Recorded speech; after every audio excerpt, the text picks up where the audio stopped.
A graça e a paz do Senhor Jesus esteja em cada coração.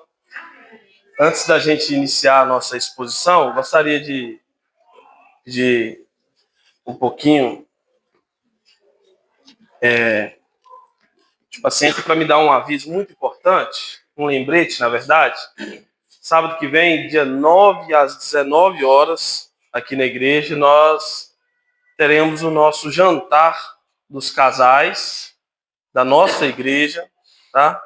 É um tempo muito oportuno, um tempo abençoador, um tempo que Deus tem preparado para que a gente viva. Então eu queria encorajar você a estar aqui. Procure a irmã Cris, o irmão Ramon, que está à frente desse trabalho. Não deixe de fazer a sua inscrição. Vagas limitadas, tá? Só para os irmãos ficar.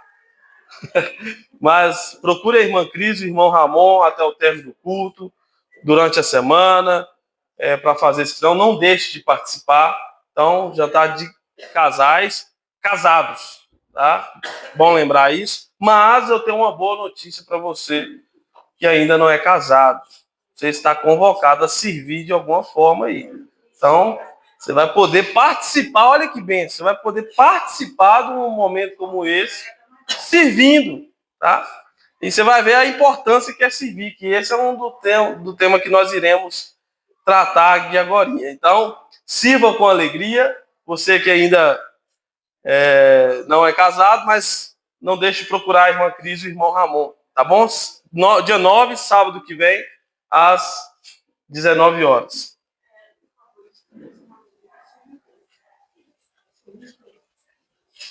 Ajudando. Então, não deixe, tá? Procurar a irmã Cris e o irmão Ramon. Amém? Bom, dito isso, vamos para a leitura da palavra de Deus em Filipenses, capítulo 2. Iremos dar continuidade à nossa série em Filipenses. Já que tocamos no assunto em servir, nós vamos ver o maior exemplo de Cristo como servo. Então, Filipenses capítulo 2, a partir do verso 5. Abra sua Bíblia ou acompanhe conosco na tela. Filipenses capítulo 2, a partir do verso 5. Façamos a leitura. Tende em vós o mesmo sentimento que houve também em Cristo Jesus.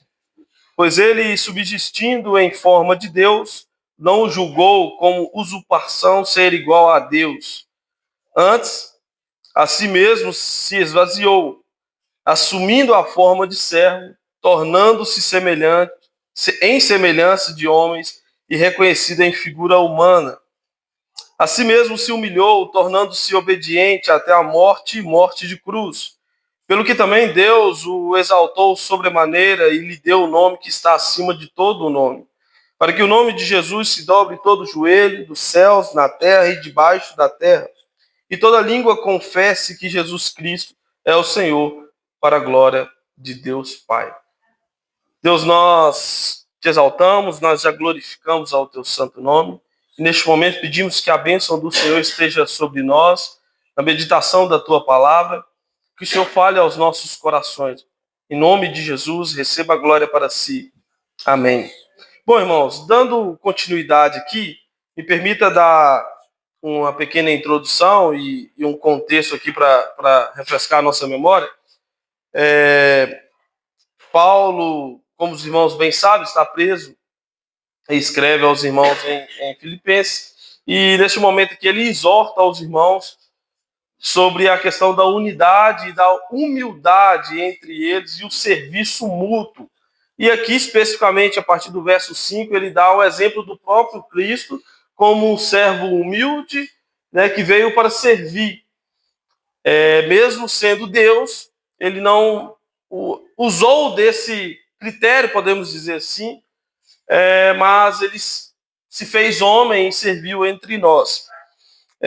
Nós vimos a última vez que nós nos encontramos aqui, até o verso 4, ele vai exortar aos irmãos que vivessem em unidade dizendo que se houvesse alguma exortação, alguma consolação entre eles, alguma comunhão do Espírito Santo, que eles completassem a alegria do apóstolo Paulo como? Vivendo de modo digno que agrada ao Senhor, mas também vivendo em um só pensamento, como ele diz a partir do verso 2 do capítulo 2, né? Pensando a mesma coisa, tendo o mesmo amor, unidos de alma, tendo o mesmo sentimento. Então, Paulo desafia e exorta a igreja que a igreja se mantivesse unida, tendo o mesmo propósito, o mesmo pensamento, o mesmo amor, e ele completa essa exortação dizendo que para que nada façais por partidarismo, ou seja, que não houvesse espaço entre os irmãos para vanglória, para que alguém se vangloriasse entre eles, mas que fizesse tudo com amor, com humildade, considerando cada um superiores a si mesmo. Então, Paulo, ele exorta aos irmãos viver-se de uma maneira que agradasse ao Senhor, tendo em vista essa igreja unida, uma igreja que agradava ao Senhor em união. E a partir do verso 5, Paulo então decide dar o maior exemplo de humildade que podemos ter, que é a pessoa do próprio Cristo Jesus. Ele começa no versículo 5, né, tendo em vós o mesmo sentimento que houve também em Cristo. Então, Paulo orienta ou continua exortando a igreja para que eles tivessem o mesmo pensamento. Aqui o versículo 5 funciona como uma ponte entre a exortação à humildade até do verso 1 ao verso 4 e o exemplo do próprio Cristo para que isso se torne possível. Ou seja, o que Paulo está querendo dizer é o seguinte: olha, eu exorto vocês para que vocês vivam de uma maneira unida e com humildade, porque isso é possível. Possível como? Possível na pessoa de Cristo, possível porque o próprio Senhor foi assim, porque o próprio Senhor foi o maior exemplo de humildade, porque o próprio Senhor foi o maior exemplo de serviço, de servo.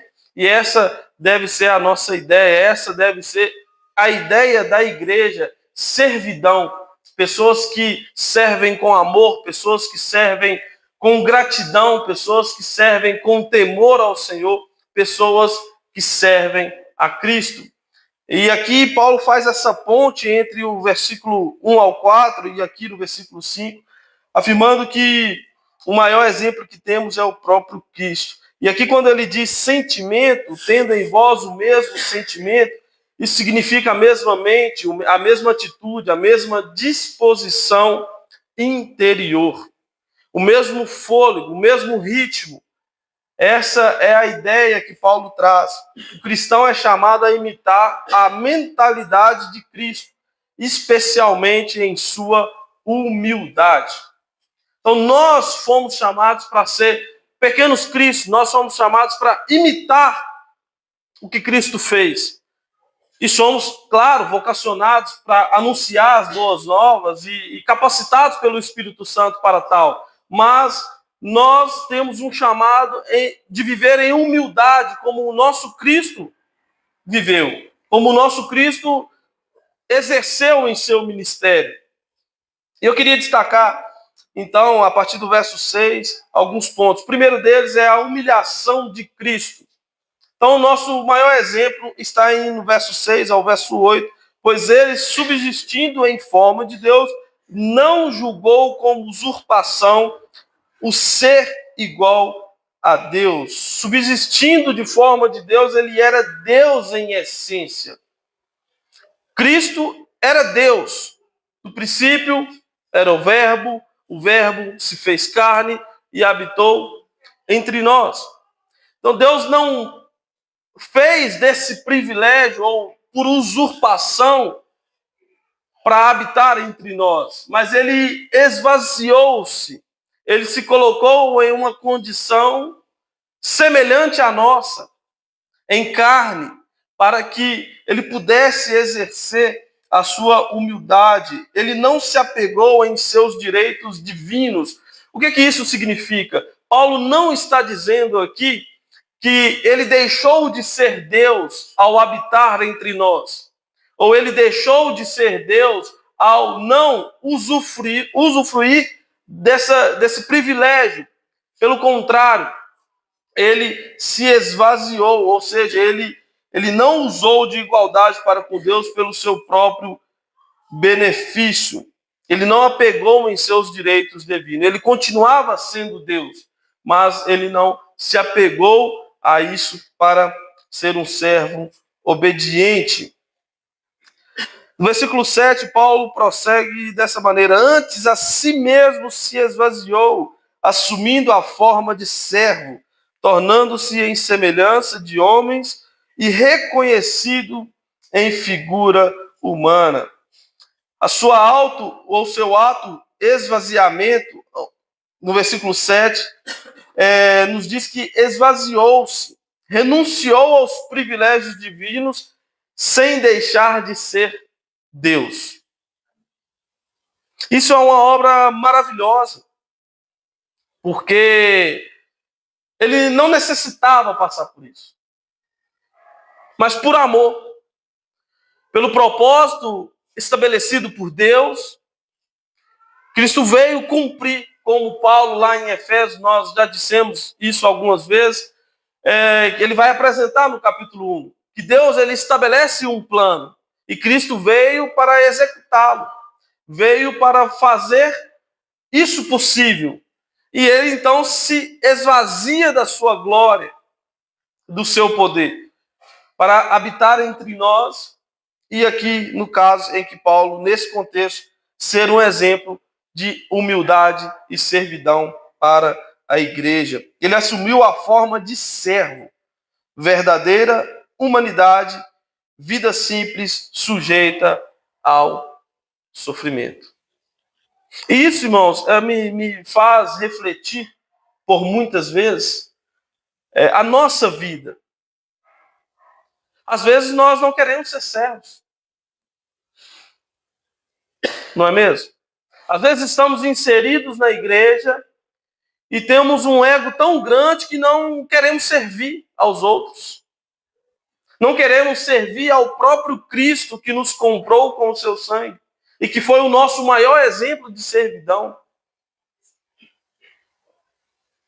Cristo deixa o exemplo para a sua igreja, que a sua igreja seja uma igreja em serviço.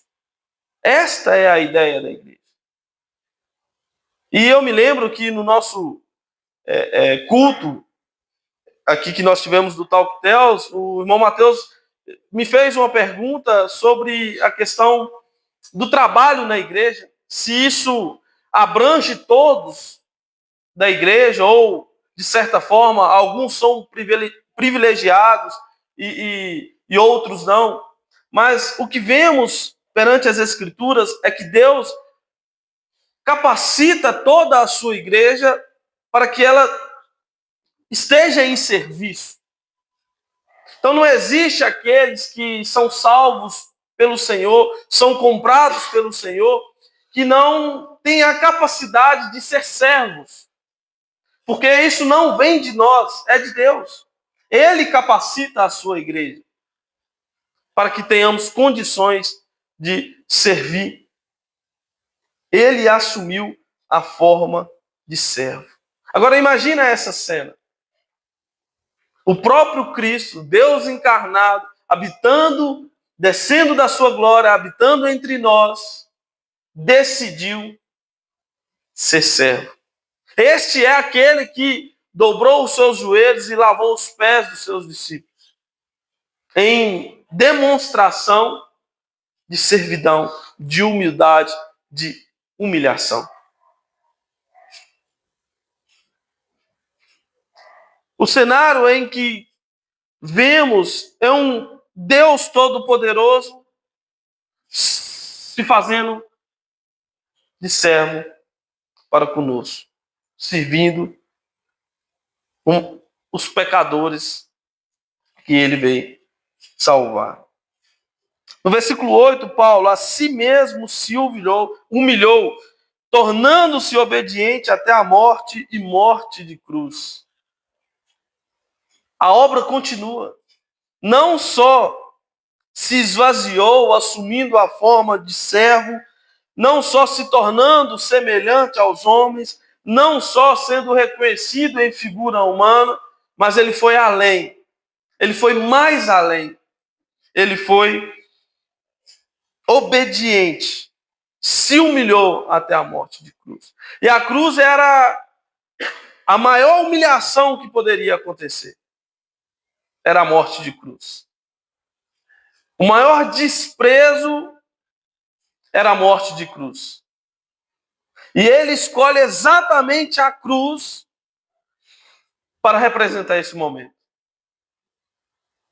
de humilhação, para representar um momento de humildade, para representar um momento de preço pago pela sua igreja, para que pudéssemos compreender a grandeza da sua glória, do seu poder e do seu amor.